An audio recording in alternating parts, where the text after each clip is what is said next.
Good morning, students. Today we are going to learn about the sixth lesson of our past from social science, that is town, traders and craft persons. The main objective of this lesson is trace the origin and history of towns, many of which survive today. Demonstrate the difference between founded towns and those who grow as the result of trades. Illustrate how travelers' account, contemporary maps and official documents are used to reconstruct the history. Let us see. There were different towns with different functions in the medieval times, such as temple towns, administrative towns, commercial towns and famous art and craft towns or the port towns. What can we understand about the administrative towns? Administrative towns were those towns where the kings and his courtiers were living. Because of king and courtiers, many traders and many artists were living there, and gradually there were a lot of population and there were a lot of business took place, and the small area changed into big towns, and this process is known as urbanization. These towns represent the process of urbanization. Extensive trade was carried out with the ports of the Red Sea, Persian Gulf, East Africa, Southeast Africa, China. The products in turn reached different European markets. Thus, due to this, European traders were drawn to India. Their arrival changed the scenario of trading towns of India. Different crafts like beadery, weaving, cotton cleaning, spinning and dyeing developed, and the architecture include temples, places, tanks, reservoirs, etc. So let us see. One of the most famous town of Karnataka that was known as Hampi. Hampi was the capital of great empire Vijayanagar. You can see the ruins of the time of kingdom Hampi. This was architecturally splendid city of India, and many other towns also emerged at the time, like Surat and Masulipatam. All these three towns were the major towns of at that time. Both Surat and Masulipatam were the port towns, and Hampi was the capital city, or you can say administrative town of that time.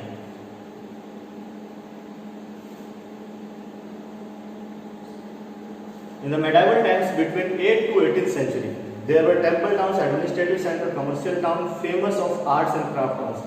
Administrative centers like Hampi were emerged during that period. Large villages became small towns. As I already told you that when many people gather at a place and a lot of trade will take place, and if the facilities are also provided, that small villages turn into towns, and this process is known as urbanization. These towns had mandapika or the markets.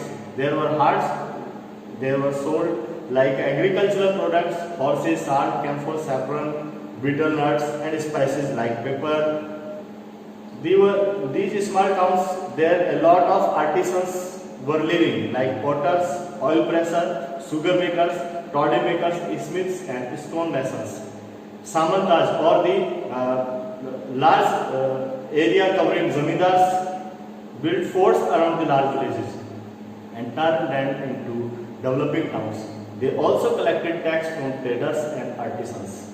And inscription in temples tell us that some Samantas gave away the right to collect taxes to temples also.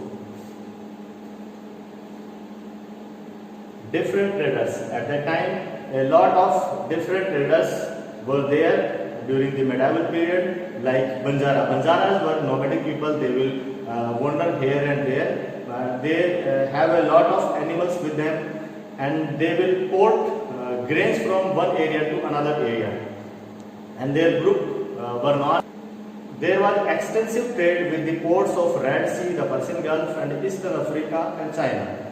Many of these products reached European markets. So Europeans were also attracted to India, and many companies were formed there known as East India Company. These countries were United Kingdom, France, Denmark, Netherlands.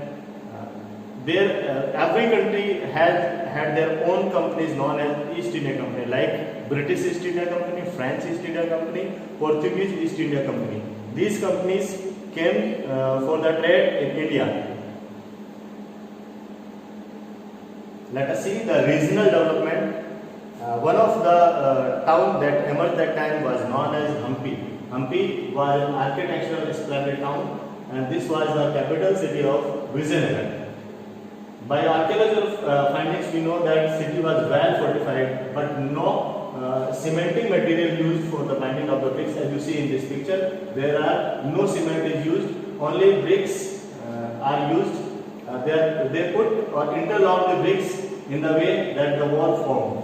The architecture in there was splendid, consisting of royal building with arch, domes, pillared halls, etc., well-designed gardens and orchards. In the 15th and 16th century, Hampi became the center for various cultural and commercial activities, and a lot of trade took place there. But later on, Vijayanagar Empire was collapsed, and it was overpowered by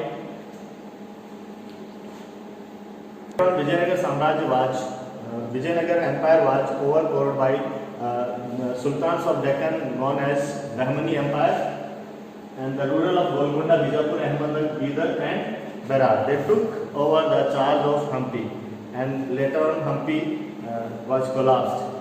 Now let us see the trade town that was Surat. The Surat was cosmopolitan as people of all castes and creeds lived there.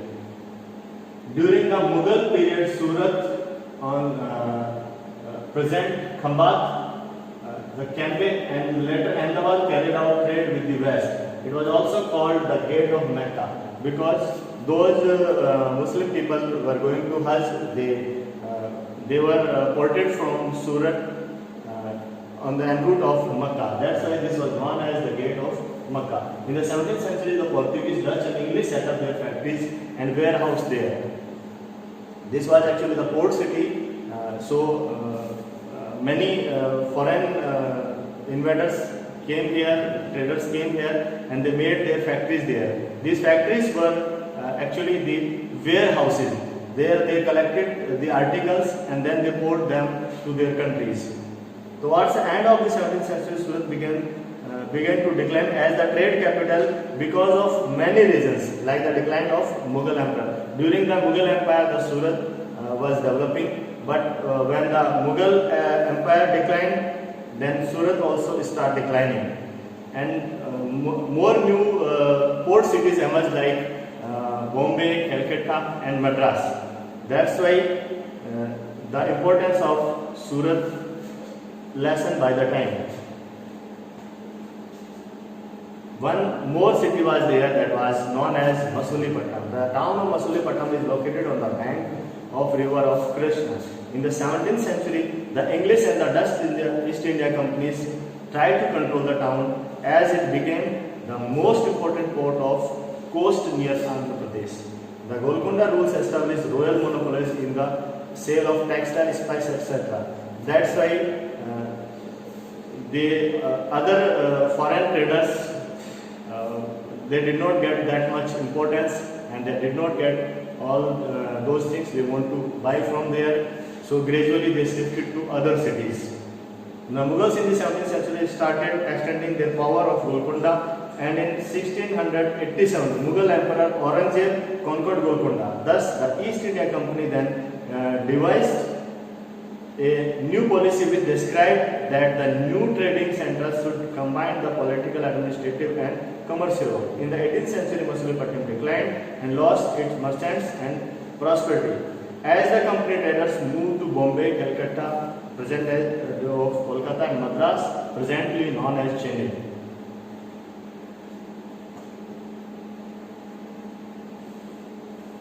New towns and trades. In the 16th and 17th century, the English and Dutch and the French formed East India companies in order to expand their commercial activities in the East. Initially, they faced a resistance from local traders, but the companies soon gained control over the sea route, and forced the local traders to be their agents, emerged as the commercial and political superpower of the subcontinent. The demand of the goods like textile increased, and so the craft of spinning, weaving, bleaching, dyeing, etc. expanded greatly as many people participated in the quality of textile improved. But the period saw the decline of independence of craftspersons as they now began to work on system of advance payment, which meant that they had the weave cloth which was already promised to European agents. Weavers no longer had the liberty of selling their own clothes or weaving their own patterns. The 18th century saw the rise of Bombay, Calcutta, and Madras as the major metropolitan cities today. Let us see what you have understood through this lesson. So we will have a small quiz. Let us start. The first question is, Vaisali is interested in knowing about art and craft from medieval India. So she visited Tanjavur. It is an important center of religion, art and architecture. The perennial river Kaveri flows near the beautiful town. In the morning, she hears the bells of Brideshwar temple, built by King Rajaram Chola. Tanjavur served as the capital under the region of which rules? Under the which rules? These four rulers were there. The correct answer is Cholas. And the next question is,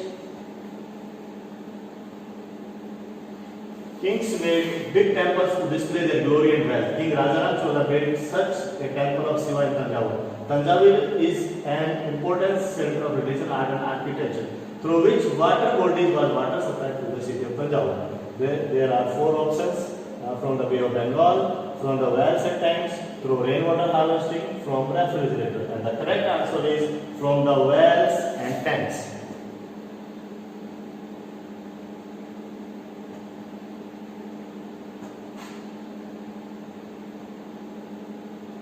And the next question is, Anita with her parents went on a pilgrimage.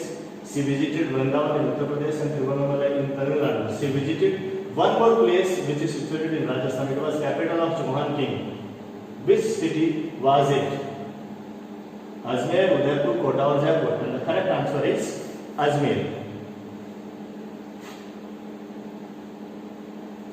Imagine you are in the 8th century and you are a trader. You are also a member of Traders Association, in which various deals carried out. You occasionally have to travel across many kingdoms. Which of the following will you do to make journey easier? Pray to God and seek help, take help of King's army, travel in caravans and form guilds, keep AK-47 along. The correct answer is travel in caravans and form guilds. Thank you. Have a nice day.